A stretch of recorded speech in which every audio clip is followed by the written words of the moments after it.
गुरुदेव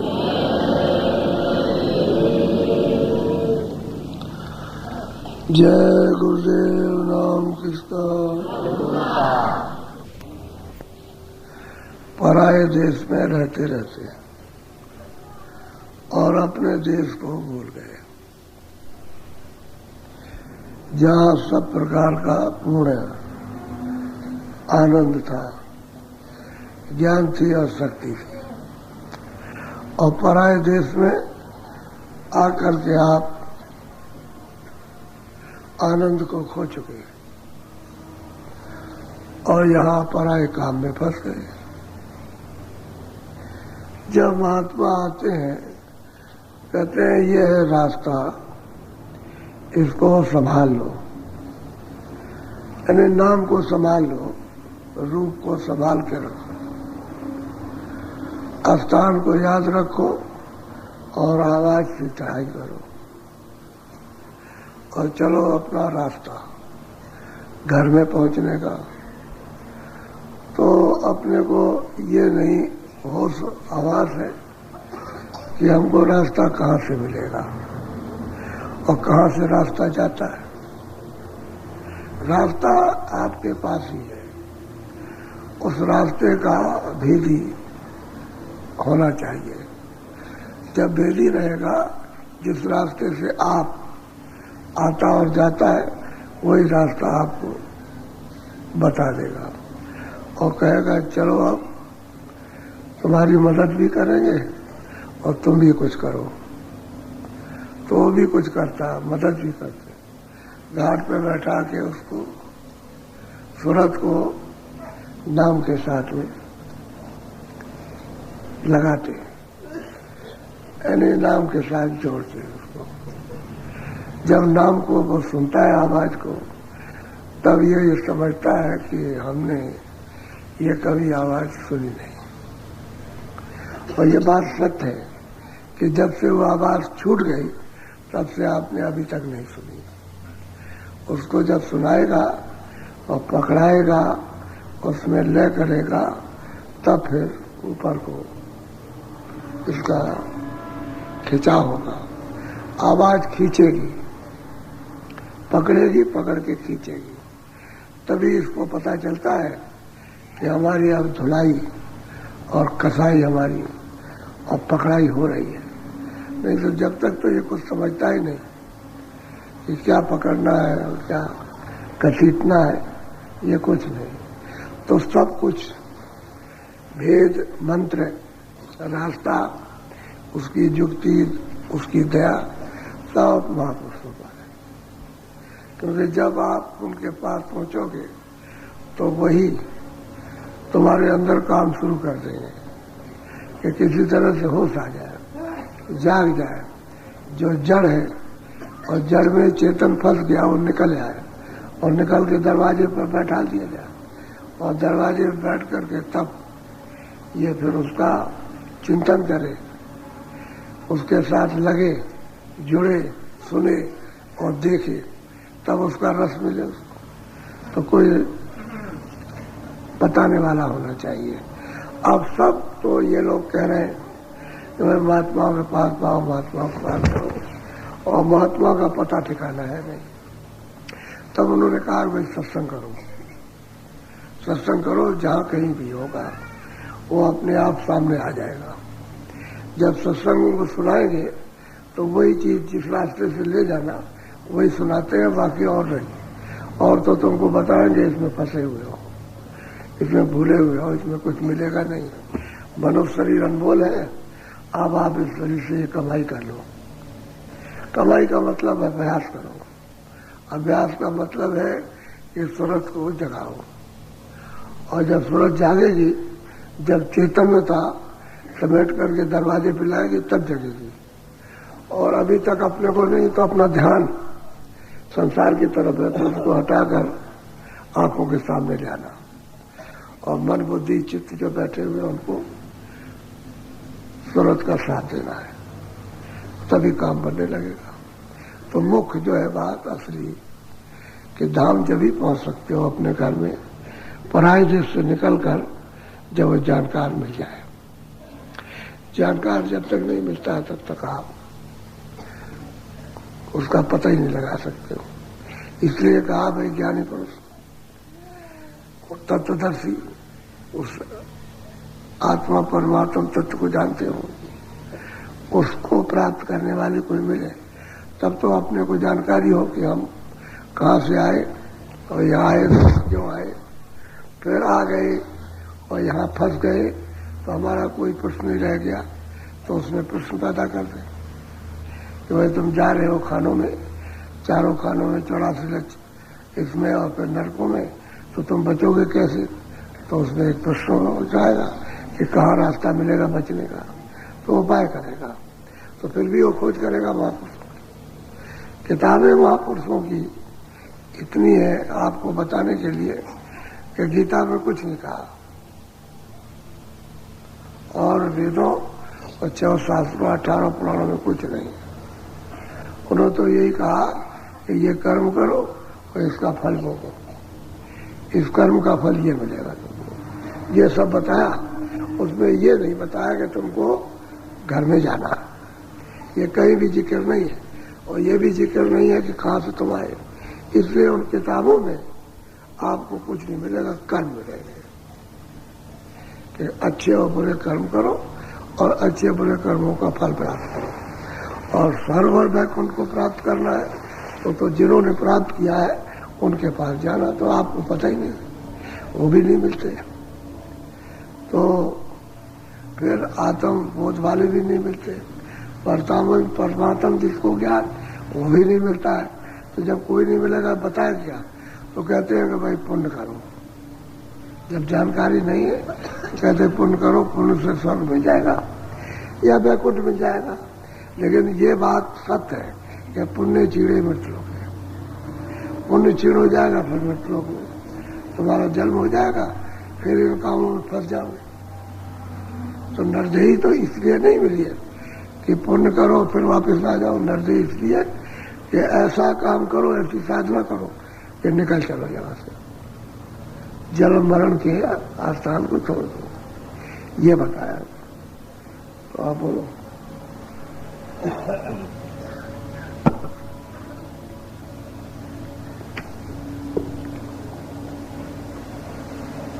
जोड़ोरी कोई सूरत नाम से, जोड़ोरी कोई सूरत नाम से। सबसे बड़ी बात तो यह है कि जब महात्मा मिल जाए तो वो कहते हैं कि भाई इसमें जात पात छोटे बड़े का तो कोई काम नहीं है, हिंदू मुसलमान कहते कोई भी हो आओ और सूरत को नाम के साथ में लगा दो।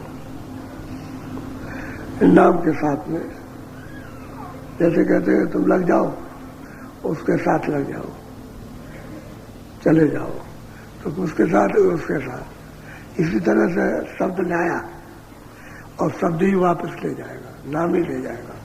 नाम से ही सूरत उतरी है और नाम की डोरी जिससे उतरी है वो तो आंखों के सामने है, डोरी पड़ी हुई आंखों के सामने, वो डोरी वहां से हट नहीं सकती। जब तक आप रहोगे तब तक वो डोरी रहेगी सामने पड़ी।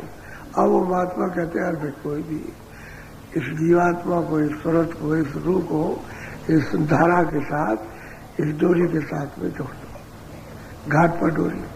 अब बस इतना ही है कि अपने से घाट छूट गया, डोरी तो घाट पर ही है नाम की, शब्द की डोरी शब्द बराबर गुंजायमान कर रहा, उसमें अपनी जगह पर कोई कमी नहीं। अब आपने दरवाजा छोड़ दिया, इसलिए उस डोरी को अब पकड़ नहीं सकते, भटक गए। अब कहते हैं भाई कोई भी आओ और हम तुमको नाम की डोरी पकड़ाएं। तो जो जाग जाते हैं, जो चेत जाते हैं और ये समझते हैं कि जरूरी यही काम है, इससे बड़ा जरूरी और कोई काम नहीं है, तो फिर महात्मा से याचना करते हैं कि महाराज हमको आप रास्ता दीजिए ताकि मैं अपनी इस जीवात्मा को सूरत को नाम से जोड़ूं। तो फिर दया करके रास्ता बता दीजिए। तो कहते कोई भी लग सकता है, इसमें क्या है, इसमें कोई भी हो, पुण्यात्मा भी इसमें लगे, पापा लगे, क्योंकि पुण्य भी धुलेगा और पाप भी धुलेगा। नाम के साथ जुड़ करके नाम से लगकर दोनों कर्म धुलते कि पुण्य भी नहीं रहता और पाप भी नहीं रहता, क्योंकि आगे पुण्य पाप रहेगा तो प्रारब्ध तुरंत बन जाएगी, और जब आगे पुण्य पाप नहीं रहेगा तो प्रारब्ध नहीं बनेगा। तो जो प्रारब्ध मिली हुई है उसी का भोग भोग लो, आगे नहीं मिलता। आगे आप में जन्म होना नहीं है, और पुण्य रहे पाप रहे तो जन्म होना, क्योंकि उसमें धुलाई तो हुई नहीं, तो जीवों की धुलाई तो हो नहीं पाती, और धुलाई होगी नाम से, और नाम नहीं मिलेगा, नाम जुड़े से सूरत जुड़ेगी नहीं तो उसकी सफाई नहीं हो सकती। नाम ही औषधि है, नाम ही जड़ी और बूटी है, नाम ही साबुन है, जो जीवात्मा के जन्म जन्मांतरों के यानी गंदे जमाव को साफ कर देता है, और वो जब तक नहीं तब तक नहीं। तो कहते कोई भी पापी पुण्यात्मा कोई भी जोड़ सकता है और धो सकता है, उसको धुलाई की कोई चीज मिलनी चाहिए।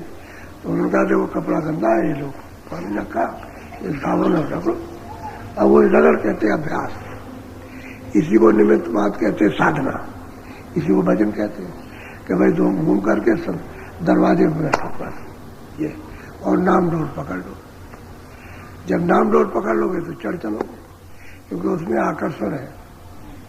तो जोड़ो नहीं कोई ईश्वर नाम से, बोलो। यह तन धन कछु काम न आवे, परे लड़ाई जमते। सुरतों को समझा रहे जो मनुष्य शरीर में कि ये तन और ये आगे का जो सामान है, जिसको चाहे धाम कहो और चाहे खेती कहो, चाहे आप मकान कहो, चाहे सोना चांदी कहो, ये है ये, और धन इसको कहते हैं इनमें से दोनों तुम्हारे कोई काम नहीं आएगा, क्योंकि ये भी खाली हो जाएगा, जब ये छूट जाएगा तो ये भी ये पड़ा, दोनों आपके नहीं है, शरीर भी आपका नहीं है, सामान भी आप, सामान ही धन है, उसी को धन कहते हैं। कोई भी सामान हो वो धनी है, उसका शब्द है, वो तन धन कुछ काम ना है। और कहते हैं जब ये दोनों काम नहीं आएंगे, जिसमें आप इतने लगे पड़े मेहनत से और कमाते हो, मतलब वासना और मोह ममता लगा करके, तो कहते हैं इन दोनों में कोई ये भी काम नहीं आएगा और धन भी वहां काम नहीं आएगा, दोनों में कुछ नहीं। तो कहते हैं फिर लड़ाई पड़ेगी किससे, मुकाबला किससे है, कहते हैं जमराज से। जमराज कौन है? जो आपने अच्छे और बुरे कर्मों को किया है, उनसे लड़ाई पड़ेगी। तन से भी छूट गया मामला और धन से भी छूट गया। अब सूरत की लड़ाई जमराज से, जमदूतों से। अब वो कहेंगे जो तुमने किया हो चलो, उसी में लड़ाई होती है। लड़ाई क्या होती है? ये जाना नहीं चाहती और वो ले जाना चाहते हैं। तो इतने भयंकर हैं कि उनसे उनके देख करके ऐसे से कांपते हैं, लेकिन फिर भी ये सब कुछ होते हुए वो बकरी है, भेड़िया आया तो चुप हो जाएगी, वैसे म्याऊ म्याऊ करेगी, लेकिन जब भेड़िया आएगा तो भेड़े भी चुप, बकरी भी चुप एकदम। और जैसे ही उसकी सूंघ हुई वैसे बकरी के कान नीचे हो जाते, तो बस उसने पंजा मारा ऐसे कान में और उधर चल दिया तो बकरी पीछे पीछे चल देती, डर की वजह से है उसको पीछे लिए जा रहा, लेकिन इतना उसको बोध नहीं है कि जो जी लिया जा रहा है यही हमारा काल है, यही शिकार करेगा, उसको ये नहीं है। वो आगे ले जाएगा, वो पटक देगा और फिर चीर देता है, इसको चीर देता है और लग जाता है गले में, खून चूस पी जाता, खा लेता उसको। तो कहने कि भाई फिर लड़ाई पड़ेगी जमराज से, तो फिर तुम्हारा न तन काम आएगा न तुम्हारा धन काम आएगा। तो कहते हैं कि भाई कोई तो समझदार निकलो कि अपनी सूरत को नाम से जोड़ दो, इस लड़ाई से तो बच जाओ जमराज के फंदों से, नहीं तो फिर ये कर्म बस और ले जाएगा और सही नहीं। वहां जाकर के कौन सुनेगा और कौन वहां जाता है? रिश्तेदार अपना घर वाला कोई नहीं जाए, कोई धन दौलत वाला नहीं जाए, कोई सुई की नोक भी मदद नहीं करती। जो कुछ करना है अभी कर लो, अभी इसी मनुष्य शरीर में, फिर आगे का कुछ न धरना भरोसा, आगे कुछ नहीं विश्वास करो, आगे कुछ है नहीं। तो ये है। तो कहते हैं भाई तन धन कुछ काम नहीं आया, फिर तुम्हारे लिए मुसीबत करे। बोलो। अब तो समय मिला अति सुंदर, लहो बचेगा। कहते भाई जो आया बता रहा कह रहे जोड़ो भी कोई सूरज नाम से, तो अच्छा वक्त सुहावना, शीतल ठंडा मिला कि रास्ता बताने वाले भी मिल गए, मदद करने वाले मिल गए। तो कहते हैं जल्दी करो, आपकी ही इस मनुष्य शरीर, आपकी कहते हैं इसी मनुष्य शरीर से जब तक ये रहेगा तब तक आपकी। कहते हैं तुम ऐसा करो, बचो जल्दी से। किससे बचो? इस जलन से, ये संसार की जलन है और क्या, इस धूप से बचो। कहते अभी बच जाओ, अच्छा रहेगा। और ये शरीर अगर निकल गया तो फिर नहीं, तो फिर वही चलना है। तो ये मौका मिला सुहावना, सुंदर, अति सुंदर मिल गया है कि जो बता रहे जोड़ो रे कोई सूरत नाम से, तो वहां चले जाओ, अपनी सूरत को नाम से जुड़वा लो। तो जो भेद दे देंगे कहेंगे ऐसे जोड़ो, ऐसे पकड़ो, ऐसे सुनो, ऐसे इसमें लय हो जाओ, समझ। और जैसे ही लय होने लगे वैसे खिंचाव सुनो, तो खींच के ले जाएगा नाम। तो नाम जहाज बैठाएगा, नाम के जहाज पर बैठो तो बस एकदम से चल देगा। वो तो खिंचाई करता है, सुरतों को यहाँ ठहरा नहीं सकता, ये रोके रहेगा, खींचेगा। तो कहते हैं अभी अच्छा है कि संसार की जलन तपन, इससे अभी बचो, ये अच्छा समय है। बोलो। सुमिरन कर सेवा कर सते गुरु। कहते हैं अब सुमिरन करो जो उन्होंने बताया, और सेवा करो किसकी? सतगुरु की। वो जो वचन कहते हैं वो ही सेवा है, उसका क्या पालन करो, मोटी बात। सुमिरन करो जो बताया घाट पे बैठ के, और इस तन को पवित्र करो, सेवा करो। तो अंगों से जब आप सेवा करोगे तो अंग पवित्र, और घाट पे बैठ करके जब सूरत को नाम से जोड़ोगे तो सूरत की सेवा, ये तन की सेवा और वो सूरत की सेवा, उस सूरत की सेवा। कहते जो वचन सुनो, वचन क्या है कि सुमिरन करो। अब आप सुमिरन करने गए, सेवा है। किसकी सेवा? सूरत की सेवा। और जो विकार है इंद्रियों के द्वारा, तो कहते हैं वो तन की सेवा करो। कहते गुरु की सेवा का मतलब जो गुरु कहे उसको करो, वो सेवा गुरु की है। ये नहीं कि अगर लाख आदमी आए तो गुरु की, वो नहीं, वो तो कर ही नहीं सकते हो, आप उसको समझ नहीं सकते। सेवा करो जो कहा है उसको। तो दो बातें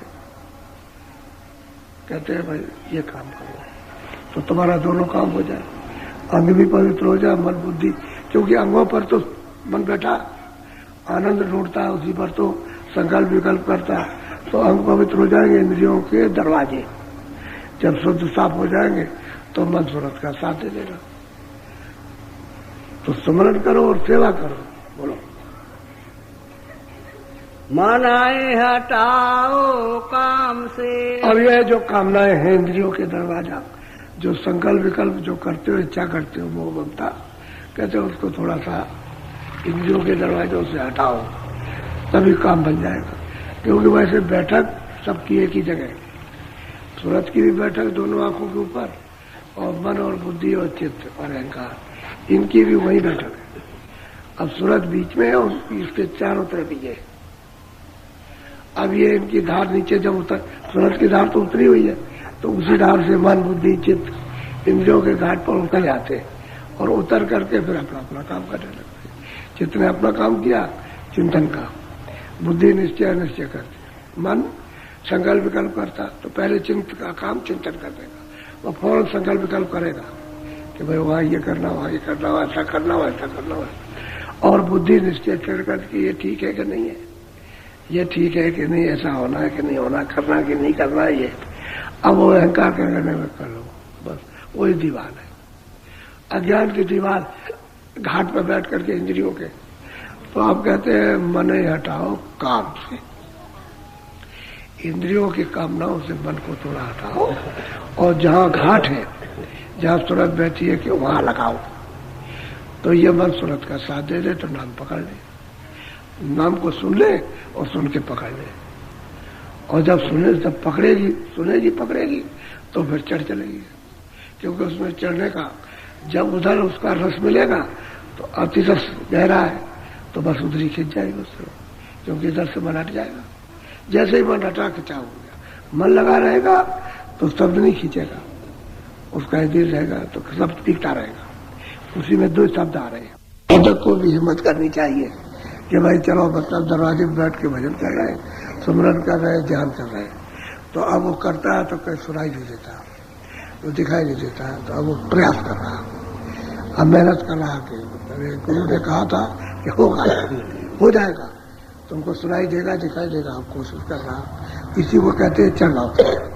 बार बार चढ़ो, बार बार उतरो, बार बार चढ़ो, बार बार मन को बैठाओ घाट के ऊपर में, और सूरज से काम लो, कानों से आंख से ऊपर की तरफ, तो फिर एक दिन ऐसे होते बस सुनाई देने लगे।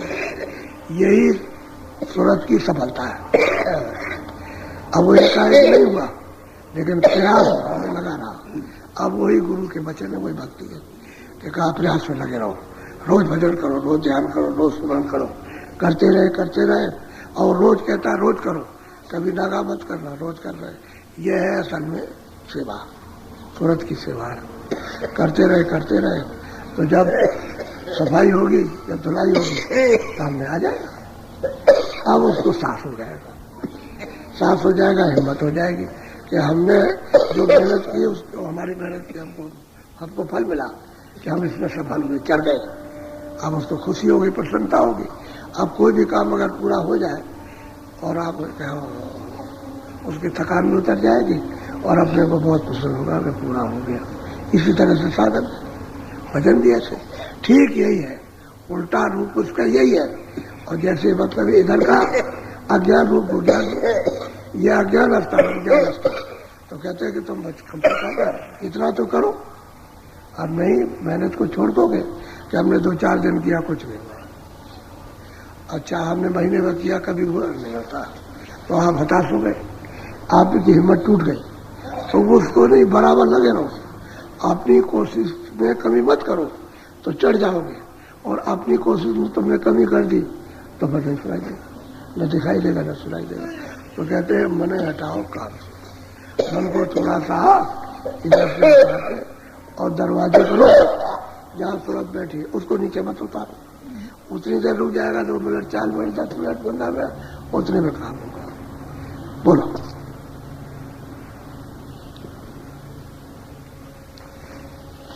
मन इंद्री कुछ बस कर राखो, पियो घूट गुरु। सही बात तो यह है कि जब तक आप इंद्रियों के घाट पर मन बैठा करके रस अरे खोजते रहोगे कि हमको आनंद मिल जाएगा, और इंद्रियों के घाट पर आनंद नहीं। ये बात है कि सूरज की, क्योंकि सूरज चेतन है, उसकी ठंडक आ रही है सम्मिलित होकर के, तो आपको ठंडक जरा संभालो। अच्छा फिर लेंगे आनंद, तो फिर कोशिश करते हो कि भाई वो आनंद को मिल जाए, वो आनंद मिल जाए हमको देखने का, सुनने का, खाने का, इन सब चीजों का। तो मतलब है, तो उसमें सूरज की ठंडक है, न कि मन का कुछ या पर्दे में कुछ है। पर्दों में कुछ नहीं, इंद्रियों में कुछ नहीं है, और सूरज की ही ठंडक, क्योंकि सूरज चेतन है, और चेतन में अगर खाली निकल आए तब तो फिर काम ही उसका बन जाए, तभी तो उसको आनंद मिल जाए मन को। तो खालिश नहीं होती, यानी निर्मल नहीं हो पाती, पर्दे के अंदर दबी रहती है। इसलिए मन इंद्रियों के घाट पर, तो मन और इंद्रियों को कुछ बस कर के राखो, और घाट पर इसको मन को लगाओ तो कुछ काम बन जाए। बड़ी तरकीब से, यानी पहले तो वो समझाते रहे सबको। जब महात्मा समझाते तो उनके पास कोई किताब नहीं, किताब की जरूरत भी नहीं पड़ती, और जब वो चले जाते हैं तो कुछ लिख देते हैं। तो फिर आप कहते हैं भाई अपने इस तरह से समझाया था, इस तरह से, तो महात्माओं का हो जाता प्रमाण कि भाई वो महात्मा ये समझा के गए इस तरह से। और बात यही है, क्योंकि आपको ये हो जाएगा कि नहीं ये विद्या ठीक है, ये रास्ता ठीक है, ये नाम ठीक है, और ये जो हमारे अंदर में आँख है कान है ठीक है। तो जब उन्होंने प्राप्त किया, प्राप्त कराया, तो ये हिम्मत होती है कि हम भी कर सकते हैं प्राप्त। जब औरों को प्राप्त कराया, दया हो गई, तो हमको भी मिल जाएगी दया। तो ये उसको साहस होता है और विश्वास होता है कि हमारे ऊपर भी कृपा कर देंगे, कृपा कर देंगे। जब औरों पर कर रहे कृपा, तो फिर विश्वास के तब काम में जाता। विश्वास हो जाए क्या तो कहते हैं विश्वास, प्रीत प्रति विश्वास, तो वही तो उसके लिए है। यही तो सूरत का असली धन है, जगाने वाला, सूरत का साथ देने वाला। अब शील और क्षमा, संतोष, विनय और विवेक अगर ये इकट्ठी न हो तो ये काम, क्रोध, लोभ, मोह, अहंकार ये भगेंगे नहीं। जब ये इकट्ठे होने लगते हैं तो ये भागते, अपना दरवाजा छोड़ जाते। तो सूरत को सखियां मिल जाती है मदद करने वाली। शील, क्षमा, संतोष, विनय, विवेक ये सच्ची सूरत की सखियां हैं। उसको जब मिल जाएंगी तो इस पर्दे में उसकी मदद हो जाएगी। ये जड़ पर्दा है, ये जो है जड़ पर्दा है, इसमें मदद मिलेगी तो आप इससे ऊपर आ जाओ। सीमेंट के ऊपर यहाँ आना चाहिए। जब तक यहाँ नहीं आओगे ऊपर में तब तक ये रात जो रहस्य संबंध, यह रहस्य रघुनाथ कर देख न जाने कोई, जल्दी कोई नहीं जान सकता। जो जाने सो गुरु कृपा, और सपने में मोह न हो, कृपा होनी चाहिए गुरु। तो वो इसलिए आता है कि भाई तुम क्यों नहीं जोड़ते उस सूरत को नाम से, यही तो आवाज देता। कहते ये क्यों पक्षपात करते हो, तुम अपनी अज्ञान बुद्धि से पक्षपात करते हो कि हम ब्राह्मण, हम क्षत्रिय, हम ये, हम वो फलाने, ये छोटे, ये बड़े, कुछ नहीं, कोई जोड़ो, कोई जोड़ सकता। वहां उनके यहाँ पक्षपात नहीं है। उनके यहाँ तो ये है कि जो हर का वजह सो हर का हो, और जात पात पूछे नहीं कोई। कहते उसके यहाँ जात पात कुछ, पहले भी जात पात नहीं थे और अब भी नहीं है, और भविष्य में भी जात पात नहीं रहे। जात पात तो आपने अपने काम के लिए रखा, वो काम है। और वो शब्द का बोध है, तुम मास्टर हो, तुम काश्तकार हो, तुम दुकानदार हो, झाड़ू लगाते हो, तुम ये काम करते हो, ये तो नाम है उसका। काम जो कर रहे हो उसका नाम। अब किसी को कहोगे भाई ये दफ्तर में जाओगे तो किससे मिलना, तो बताओगे मैं उससे मिलूंगा, चलूंगा, तो किसका नाम है? काम का नाम है। जात थोड़ी है, जात नहीं है उसकी, कोई जात नहीं। इसी तरह से महात्माओं ने काम का बोधन कराया था कि ये काम, उसका ये नाम था, तो आपने उसी को अज्ञान में जाति बना दी। बस ये बात हो गई। बोल तो ये है, आप उसमें पढ़ गए आप, तो कहते कोई जोड़ो, यानी कोई भी जोड़ो, आओ जो भी आओ, हमारे यहाँ कोई परहेज नहीं, कोई जोड़ो आकर के, हम उसको रास्ता बताएंगे और कहेंगे जोड़ो, तो आपको जाना चाहिए उनके पास। तो वो मिलते तो नहीं, भाग दौड़ के चले जाते ऐसे ही। बोलो। लगे ठिकाना मिले मुकामा, छूटो मन के दाम। हम कहते हैं कि भाई मन तो कहीं से आया है, बुद्धि भी कहीं से आई, बुद्धि आगे तो है नहीं, और चित्त भी कहीं से आया, अहंकार भी। तो कहते हैं भाई तुमको रास्ता मिलेगा जब तुम ठीक दरवाजे पर आ जाओगे और रास्ते में चलोगे तो मुकाम मिल जाएगा। यानी क्या मुकाम मिलेगा? मन का ठिकाना मिल जाएगा कि मन का भंडार कहाँ है, तो मन का भंडार से दल का मन है, बुद्धि का भी भंडार वही है, और चित्त का भी भंडार से दल का मन है, और अहंकार का भी वही है। ये उस चेतन के तत्व हैं जो इसमें लिंग पर्दे के साथ और इसमें सूरत एक भी नहीं है, लेकिन सूरत की वजह से ये चेतन हो रहा है। चेतन का ही तत्व है और इसके साथ चेतन हो रहे हैं। और वैसे उस तत्व में जब पहुंच जाएगा तो आगे नहीं जाएगा। उसी तत्व में, चेतन तत्व में, चेतन भंडार में जब ये मन बुद्धि चित्त अपने में मिल गए तो फिर आगे नहीं जा सकते। तो सैदल कमल से तो आगे जाते नहीं, सैदल कमल से तो ऊपर में सूरज जाते हैं। तो कहते हैं भाई तुमको जब रास्ता बताया, दरवाजा मिल गया और तुमने पकड़ लिया नाम को, तो तुम मुकाम पर पहुंच जाओगे जहां से तुम आए हो। ऐसे ही सूरत है, जब नाम को पकड़े तो जहां से आई उसकी पौड़ी बना रखी है, सीढ़ी, कि इस नाम को पकड़ो मुकाम पर पहुंचो, उस नाम को पकड़ो उस मुकाम पर, उस नाम को पकड़ो उस मुकाम पर। इस तरह से शब्द की सीढ़ी उसको पकड़ के चढ़ जाओगे। आप उनका जो यहाँ पर बखेड़ा है लेने देने का और जन्म मरण का, और 84 सब टूट जाएगा। 84 भी छूट जाएगी, नरक भी, जन्म मरण भी छूट जाएगा, और पाप पुण्य भी छूट जाएंगे। जब आप मुकाम पर पहुंचोगे तो कुछ नहीं रहेगा, सबसे छोड़ा। ऐसे ही है कि जब इधर से आप अपने कर्मों को साफ करो, चलो स्वर्ग चलो, और स्वर्ग के कर्मों को साफ करो, चलो बैकुंठ में, और बैकुंठ के कर्मों को साफ चलो ईश्वर के लोक में। तो कहते हैं राह रखाना, गुर से लेना। कहते हैं रास्ते का जब सब भेद छूट जाएगा, 84 भी छूट जाएगी, नरक भी, जन्म मरण भी छूट जाएगा, और पाप पुण्य भी छूट जाएंगे, जब आप मुकाम पर पहुंचोगे कुछ नहीं रहेगा, सबसे छोटा। ऐसे ही है कि जब इधर से आप अपने और स्वर्ग के कर्मों को साफ करो, चलो बैकुंठ में, और बैकुंठ के कर्मों को साफ चलो ईश्वर के लोक में। तो कहते हैं राह उठाना, गुरु से लेना। कहते हैं रास्ते का जो सब भेद है गुरु से लेना वो देगा, और सरल पढ़ो तो बन जाए, उनकी सरल पढ़ो जा करके, असली सीधा साधा रास्ता बता, और बिन सरला काम न सरिया। जब तक उनकी शरण में नहीं जाओगे दीन नहीं बनोगे, और दीन होकर के भिखारी होकर के जब भीख मांगोगे तो रास्ता मिल जाएगा, और दीनों को ही रास्ता मिलता है, और दीन नहीं चलते। और जो अहंकारी घमंडी है कि हमको जानते हम नहीं कुछ नहीं, उनको कभी कुछ नहीं मिला, वो वैसे के वैसे रह गए, दीन भिखारी होना चाहिए। तो कहते हैं कि भाई मुकाम पर पहुंचोगे तब तुमको ज्ञान होगा भाई ईश्वर कौन है, ब्रह्म कौन है, पार कौन।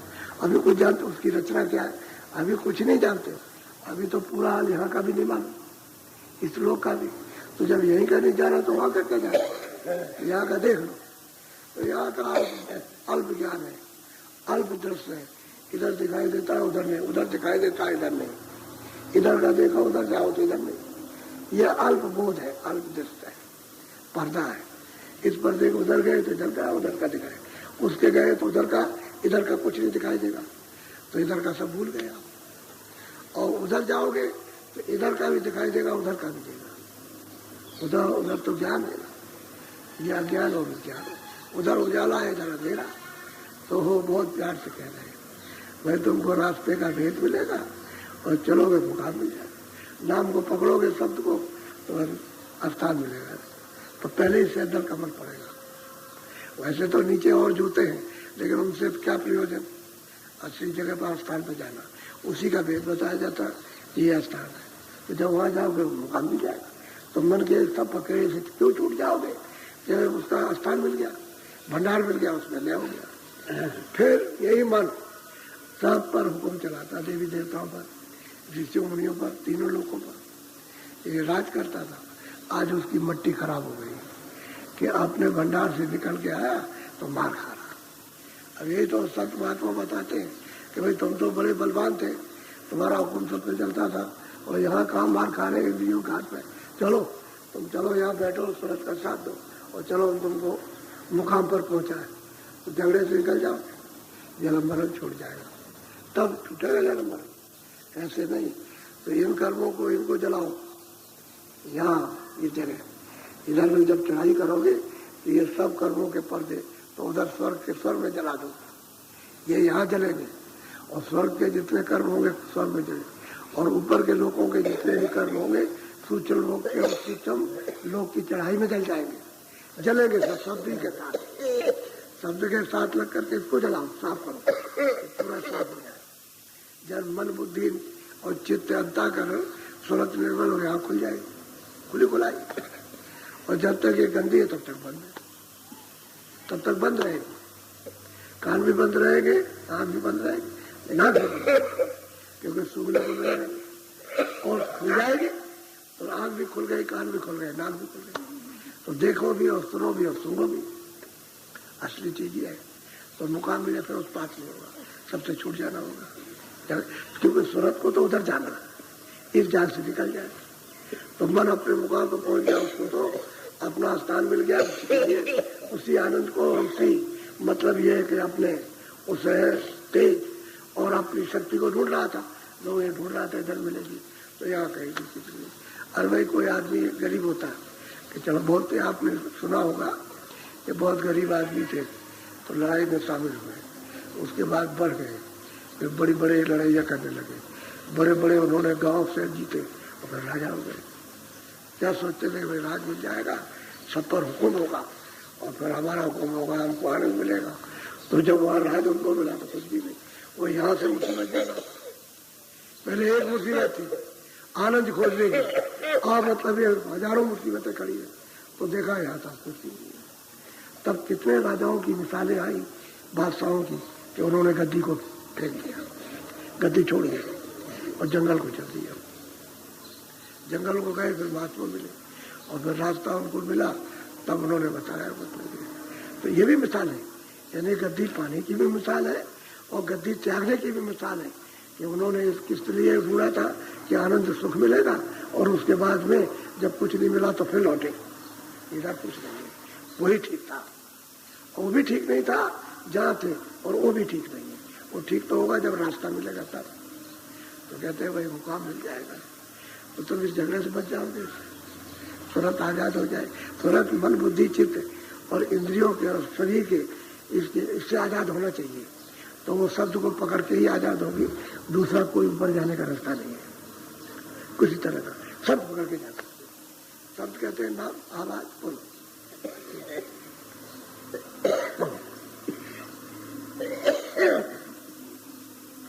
भजन करो छोड़ो सब आलस, निकारे चलो कलिग्राम। अब कहते हैं कि भाई भजन करो, आलस आलस सब प्रकार का छोड़ दो, जितने भी आलस है उनको थोड़ा सा छोड़ो और भजन करो। और कली का ये ग्राम, क्योंकि काया आपसे ले लेगा, दूसरी काया में बंद करेगा, उसको भी ले लेगा। ये उसका धंधा ही है, यानी उसका दिन रात का धंधा यही है कि काया देगा फिर लेगा, फिर देगा फिर लेगा। अब इसमें भी काया दिए, ले लेगा, तो 84 बंद करेगा, 4 खाने नहीं, उसमें देगा फिर लेगा, उसमें बंद करेगा उसमें लेगा, उसमें ये उसका कारखाना, ये रोज का है उसका ये धंधा। इसी धंधे से तो राज करना। अगर आदमी बराबर रह जाए, ऐसा ही रह जाए आदमी, तो धंधे ही उसका खत्म हो जाए, तो निकल जाए। तो नहीं बच लगे कि अपना हमारा इतना कर्जा ले लिया, बस अब नहीं जाएंगे, अब हमारा वापस कर दो। तो कर्मों का कर्जा मांगता है, बंद करता है। कहते भाई इसका तो तुमने कर्जा ला था, अब इसका कर्जा अदा करो, तो इसमें से निकाल के उसमें बंद करता हुआ कर्जा लेता। उसी को कहते हैं भोग योनि। 84 की भोग योनि है कि उसमें भोगना, यानी दंड को सहना है, और इसमें कर्म करना, इसमें कर्म मसाला तैयार करना, समझ लिया, और उसमें भोगना जाकर। तो आप ऐसा करो कि मतलब मसाला तैयार करो, इसको भी जलाओ और उसको भी जला दो, वहां जाने का भी जलाओ और इसको भी जलाओ। तो कहते हैं निकल चलो कलिग्राम से, इस ग्राम से, इस शरीर से निकल चलो। ये काया नष्ट होने वाली, उससे निकलो, लेकिन अमूलक है, ये बात सत्य है। इससे कीमती और ऐसी काया और कोई नहीं, ये अमूलक है वैसे कुछ नहीं। अभी बैठे अभी चले जाओ तो कुछ नहीं। अमूलक क्यों? कि प्रभु को प्राप्त करने के लिए, मालिक के पास जाने के लिए ये अमूलक काया। छोड़ो पर कलिग्राम, जीते में छोड़ दो तो फिर क्यों आएगा? जब ऊपर निकल जाओगे, तुरंत ऊपर निकल जाए, जीते में छोड़ दे, फिर वहां तो उसकी हदबंदी में तो रहती नहीं, बाहर चली गई। इसलिए तो महात्मा ने जोर से कहा तो भाई चलो, उससे डरने क्या जरूरत है, रास्ते से चलो, निकल चलो। हम तुमको टिकट देते हैं, आगे पीछे तुम्हारे चलते, कोई बोलेगा नहीं, और क्या करेंगे? ये तुम चले जाओ, तुम क्यों डरते हो? हम तो तुम्हारे आगे और पीछे, तुमको ये टिकट मिला है, ये रखे रहोगे, इसको काम में लेते रहोगे, कोई नहीं आएगा। और तुम नाम रूपी गाड़ी पर सवारी करो और चल पड़ो जाओ। वो तो रेल है, शब्दों की रेल है, उसमें बैठ जाओ, चलो। रास्ते में जो कोई मिलेगा कि भाई कहाँ जा रहे हो, कि भाई इधर जा रहे हो, वहाँ जा रहे। अच्छा टिकट, तो टिकट वो नाम का टिकट हो दिया था, टिकट चल जाओ। और जब तुम्हारे पास टिकट नहीं है या तुमने लिया और गिरा दिया, तो कहेगा टिकट किधर गया? यानी वो किधर गया जो दिया था, जो गुरु ने दिया था वो किधर गया? कह लगे वो तो हमारा कहीं गिर गया, भूल गए, अब हमको याद भी नहीं है। याद ही करना, वो टिकट रखना। वो टिकट कोई कागज का नहीं है, जो आप याद रखोगे वही टिकट है। तो क्या वो टिकट किधर है? ये है। तो क्या अच्छा चले जाओ, नहीं तो फिर ये उलट नर्क में दे, ये बात की है। तो निकल चलो कलिग्राम से, शब्द को पकड़ के निकल चलो, बोलो। दम दम करो बीनती गुरु से, वही निकारे तन चाम। अब कहते हैं अगर दम दम प्रार्थना करते रहोगे, श्वास पास तुम सामने नहीं लोगे, फिर भी प्रार्थना करो, कहीं भी रहो, चाहे तुम यहाँ रहो, चाहे आप प्रदेश में रहो, चाहे आप फिलिस्तीन में रहो, वहां से भी प्रार्थना करो। तो अंदर से संबंध है प्रार्थना का, स्वीकार करने का, बाहर से नहीं है। तुम समझोगे भाई हम बाहर हैं और वो भी बाहर है, तो मतलब हमारी पास नहीं, वो तो अंदर ही लगा हुआ, वो तो तार लगा हुआ और अंदर से प्रार्थना करो। कहते हैं एकदम श्वास श्वास प्रार्थना करो कि ये तन चाम, ये शरीर चाम है, चमड़ा है, ये कहते हैं इसको दया करके इससे सूरत को निकाल दीजिए, समझे? तो कृपा करेंगे। कृपा क्या है कि सूरत को शब्द से जोड़ देना, ऐसे सब सूरत नहीं निकलेगी, शब्द से जुड़ करके पकड़ कर निकल जाएगी, वही उसका आधार है आने का और वही आधार उसके निकलने का। तो दया कर देंगे तो शब्द पकड़ा देंगे और आप पकड़ लो शब्द को, निकल चलो। ये तो कल में इस तन में बैठ के काम कर लेना चाहिए, तो इधर उधर लगे रहते काम में। काम करो जितनी जरूरत उतना काम करो, लेकिन ऐसा मन अपना बना लो कि भाई ये जब भजन हो तो फिर उधर लगे नहीं, उतनी देर के लिए मन हट जाए और तुम्हारा मन पे पक्का हो जाएगा, कभी उधर और कभी इधर, जब चाहा तो इधर लगा दिया, जब चाहो उधर चला गया। ऐसे अपने मन को बना लेना चाहिए, उधर जाओ इधर वो भी काम कर लो, ये भी कर लो, तो फिर आखिर में क्या होगा कि वो कम हो जाएगा, ज्यादा हो जाएगा, इसमें रस मिलने लगेगा, इसलिए इसमें ज्यादा दबाव हो जाएगा। वो तो कहते हैं जब पैर रखते हो तो एक पैर दबाव का यानी उस पर वजन है और एक पैर दिखाने का बहुत हल्का, तो कहते हैं हल्का हो जाएगा और वजन उस पर हो जाएगा, नाम पर शब्द पर वजन रहेगा, तो उसको पकड़ लिया छोड़ नहीं सकते, और ये घोड़ हो गया उसका, उठाने में फिर तकलीफ नहीं, वजन रहेगा तो पैर उठेगा नहीं, तो वो दबा के रखा आपने। यही है कि मन को, ये मतलब यह है कि ऐसी दया और कृपा करो कि तन से, इस तन चाप से सूरत को निकाल दे और ऊपर से ले चलिए। आप बोलो। और पावन सा कोई रटन करो सो वैसा। कहते हैं भाई कोई दूसरा उपाय नहीं है, गुरु से प्रार्थना फरियाद करोगे, दया मांगोगे तो और कोई उपाय नहीं, एक ही उपाय, चाहे जितने उपाय कीजिए, बिना शब्द के वापस नहीं होना, और बिना शब्द के, बिना नाम के जीव जो है वो 84 से नरकों से बच नहीं सकता, क्योंकि सूरत तो निराधार है, उसका तो कोई आधार नहीं है। जब अंदर बैठेगी तो शब्द ही का आधार उसको मिलता है, जब वो आधार ले लिया तो सब बस फिर उसका काम बन जाता है, आधार उसको। अब मेरा आधार भटक रही है, आधार मिलेगा तो उसका जोड़ा हो गया, अब पर्दा कटता जाएगा और वो निकाली सोती जाएगी, और निकाली सो जाएगी तो फिर अपने रूप में आ जाएगी जो उसका वास्तविक रूप है। तब उसको अपना ज्ञान होता है कि भाई मेरा रूप क्या है, मैं क्या हूँ, तब पता चलता है मैं कितनी चेतन हूँ, मेरा कितना सुंदर रूप है, मैं कितनी बलवान हूँ सब, और मुझ में कितना आनंद है। तभी तो ज्ञानियों ने जब थोड़ा बहुत प्राप्त कर लिया तो उन्होंने कहा सच्चित आनंद स्वरूप मैं ही ब्रह्म, एक और ब्रह्म द्वितीय नास्ति, और कुछ एक ही है, मैं ही अकेला, मैं ही ब्रह्म हूँ, ऐसा कहते हैं। तो वो तो मतलब है कच्चा उनका भी बोध है, क्योंकि वो तो आत्म बोध है, यानी सूरत में दर्पण में अपने रूप को देखा और उसने कहा वो भाई ब्रह्म, तो वो कच्चा बोध है, यानी असली सत्य बोध नहीं है। उस सत्य बोध तो उसको आगे मिलेगा, तो बताने वाला जब मिलेगा तब आगे बताएगा, नहीं तो उसी में रह जाएगा, इसी में भरम जाता है। भरम करके फिर क्या होगा, फिर कर्मों में फंस जाएगा, फिर वो इधर आ जाएगा, कर्म में फंसेगा, कर्म फंसेगा, फिर उसको कर्म लिपाएगा, फिर उस पर आवरण आ जाएगा, उसी पर आवरण आने के बाद में फिर भोगना पड़ेगा। इसलिए संत जो बताते हैं कि नहीं आगे चले चलो अभी और है, अरे यहाँ कुछ नहीं है, इस रचना में, इस श्लोक में कुछ नहीं, आगे चलो उसको ले चलते, तो बहुत देर तक तो उसी में ठहरता।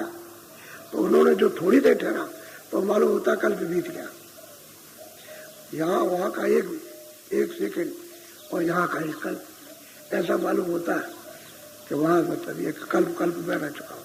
इसलिए तो गोविंद स्वामी जी महाराज ने कहा कि मैं वहाँ एक एक कल्प, एक एक लोक में रहा, वहाँ मैंने सब लोग देखे, सबके सब, तो वहाँ ऐसा ही मालूम होता है, वो ऐसा है ही कि हम मतलब ये कितने कल्पों तक यहाँ रह रहे, और यहाँ मतलब यहाँ की वहाँ की गिनती का क्या, वहाँ लेखा जोखा है वहाँ, इससे उससे क्या तुलना की जा सके। तो शब्द ही सार बोलो।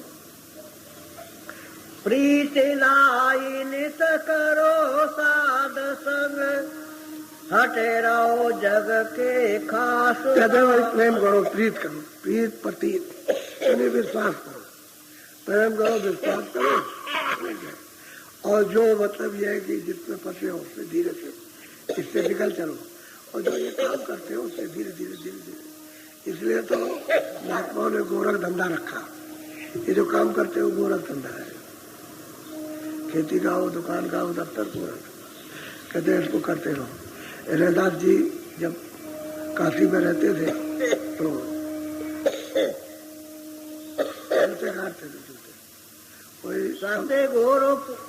समय से आए 10 बजे और शाम को 5 बजे अपना बैठे रहे, अपना जो कुछ भी किया अपना करते रहे और समय से। उन्होंने भी कहा कि तुमको तुम्हारे पास जो भी गोरख धंधा है वो तुम अपना करते रहो इसके लिए, उसमें ये न मत समझो कि बहुत ही छोटा सा गोरख धंधा सब एक ही है। अरे वो सब धंधे पेट को भरने के लिए है। तुम कहते हो कि बड़ा ऊंचा धंधा है और वो नीचा धंधा है, झाड़ू लगाना धंधा नीचा है और हम बैठे ऊंचे महल में रहना बहुत ऊंचा, वो कुछ नहीं, सब पेट भरने का धंधा है। चाहे राजा हो जाओ, चाहे रैयत हो जाओ, चाहे अमीर बन जाओ, चाहे गरीब बन जाओ, सब पेट भरते हैं।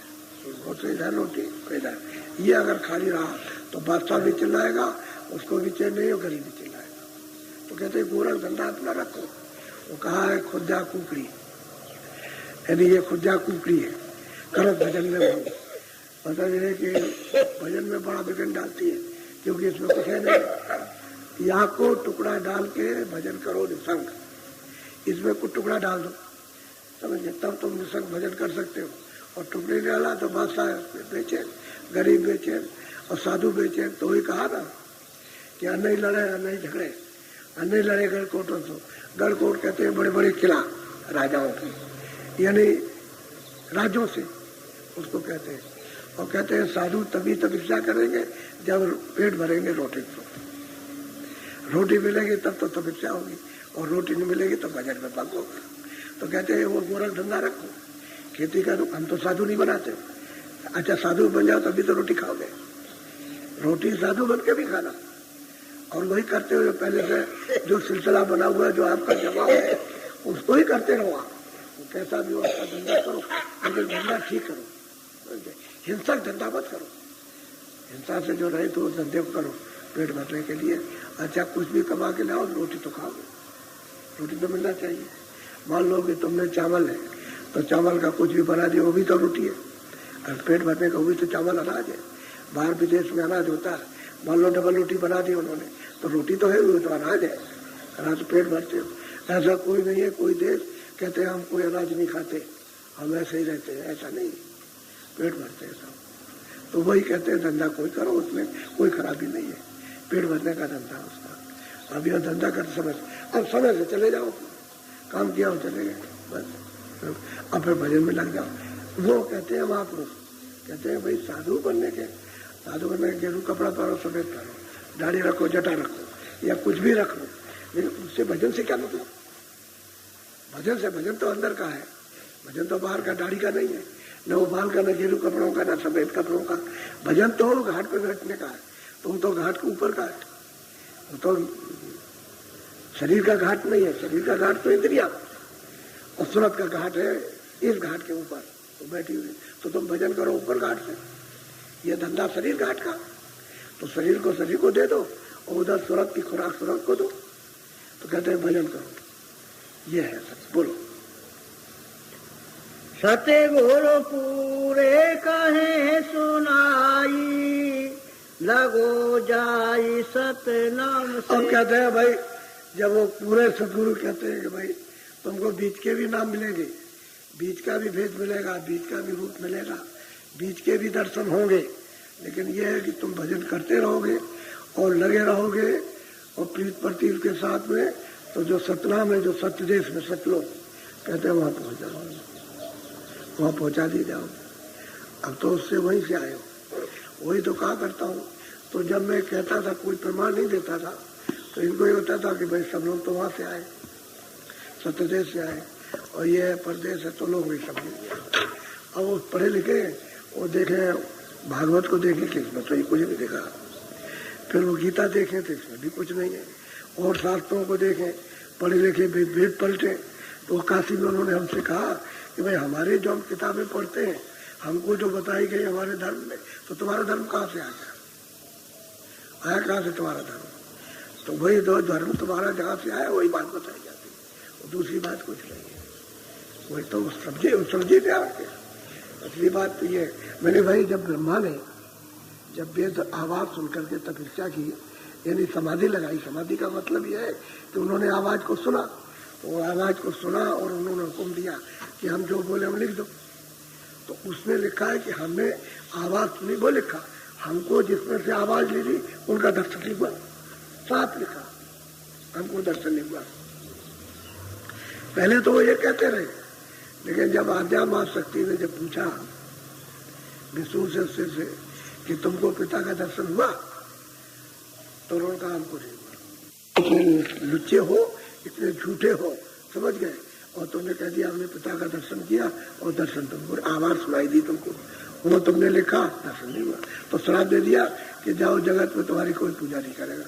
असली बात तो यह है। और उनसे कह दिया कि जगत में तुम्हारी पूजा इसलिए होगी विष्णु की और शिव जी की कि तुमने सत्य बोल दिया कि हमने दर्शन नहीं किया।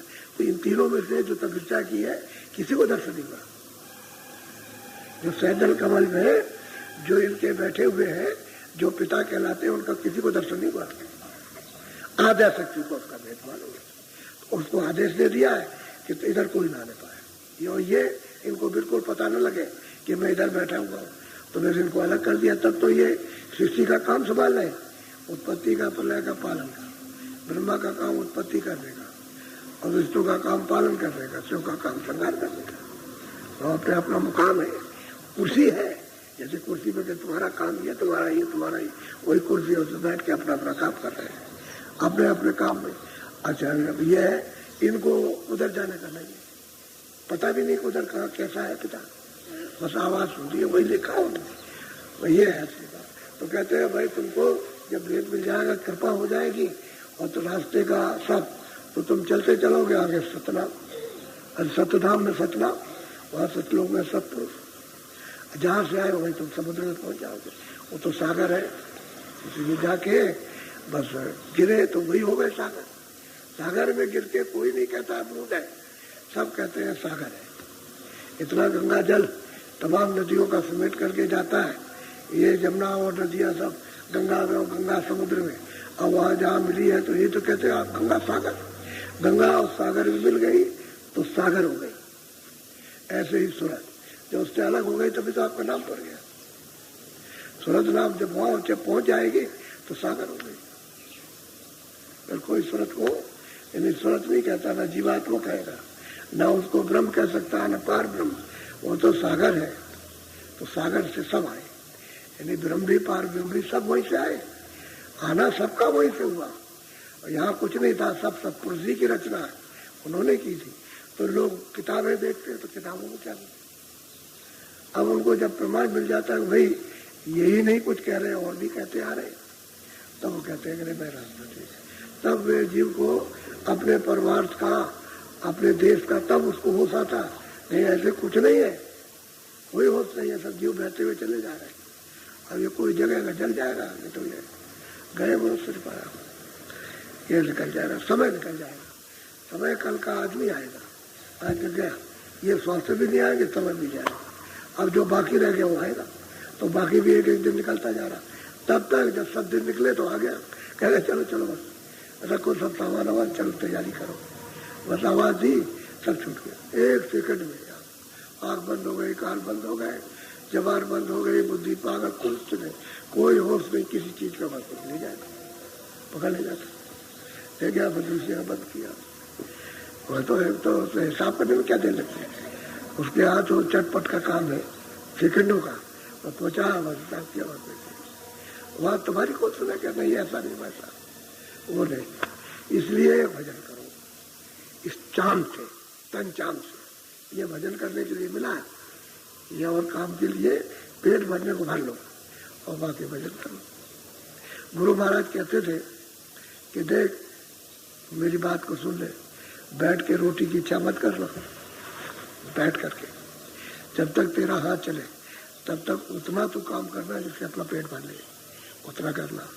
तो हमने पूछा, हमने महाराज जब हम साधु हो गए तो तो साधु हो गया तो पैर तो है, पैर है। तो कह लगे रोटी मांग लेना, जो यहाँ से चल के जाएगा दरवाजे दरवाजे तो 7 दरवाजों पे जाएगा, 7 ही रोटी लेना पहुंच जाए, और 1 हफ्ते में 7 रोटी लगेंगी। तो बस अपने रखे रहना, और पानी में कड़ी हो जाए तो पानी भिगो के खा लेना और भजन करना, तो उनका तेरे ऊपर में आवरण नहीं आएगा। वो ये समझाते थे। तो चल के जाना, रोटी बैठ के मत खाना, और कुछ ना कुछ करना। तो दूसरे का नहीं अपना मतलब है। तो आप नहीं देखते हो हम कितना करते रहते काम, बताओ आप ये है कि मतलब ये आपके सामने। अभी तक तो तुम देखते थे, पिछले दिनों तक फड़ुआ चलाते रहते थे ऐसे। तो गुरु महाराज के आदेश का तो पालन होना चाहिए। जब तक शरीर काम करे तब तक कुछ करो, जब नहीं करता है तो सभी बैठ जाते हैं। तो कहते हैं कमाई कर रख के करो, और जब हाथ पैर काम नहीं आएगा तो वही कमाई जो की है वही तो अपने काम आती है। जो सद्य की कमाई धन कमा लोगे वही आपको ले जाएगा, फिर क्या हो सकता। तो बड़ा साफ साफ कहा करते थे, और बिल्कुल एक छोटी बात बताए और एक बड़ी बात, बड़ी से छोटी और छोटी से बड़ी समझा दे तो बात समझ में आ जाती। शुरू में आए तो स्वामी जी महाराज ने कहा कि देखो महात्माओं बहुत लोग परीक्षा करते हैं। तो हमने पूरी बात तो सुनी नहीं थी, आए थे तो सोचा चलो वहां चलेंगे, भजन करेंगे चल के। तो वहां चले गए, इधर बांधा जिले में, वहां जंगल था, वहां बैठ गए जाके, और ये सोचा कि हम किसी से नहीं मांगेंगे, कहीं नहीं जाएंगे, जो गुरु महाराज देंगे उसको यहाँ खा लेंगे। हम देखते हैं गुरु महाराज यहाँ कैसे पहुंचाते, हम नहीं जाएंगे कहीं। अब ये हट है, ये बहुत बुरी हट है, लेकिन अपनी समझ है। तो वहाँ एक आदमी कचहरी में आ रहा था, तो ऐसे गाड़ी में बैठा था और बांधा आ रहा था चित्रकूट की तरफ से। तो उसको स्वप्न, ऐसे उसको नींद आ गई तो स्वप्न कि देख एक साधु है, वहाँ मंदिर के पास में एक कुटी है, उसमें एक साधु है, तू 5.25 किलो ले जा, लड्डू चढ़ा दे और तेरा काम हो जाएगा, कचहरी का काम तेरा हो जाएगा। तो अब वो उतर के उसने लड्डू खरीदे। उस समय पर लड्डू तो बहुत सस्ते मिलते थे, 1.25 रुपये 12 आने का लड्डू मिला होगा। तो लेकर के पहुंचा, तो जब वो हमारे पास वो ढूंढता गया तो पहुंचा कुटी पर, हनुमान जी का मंदिर तो अलग था।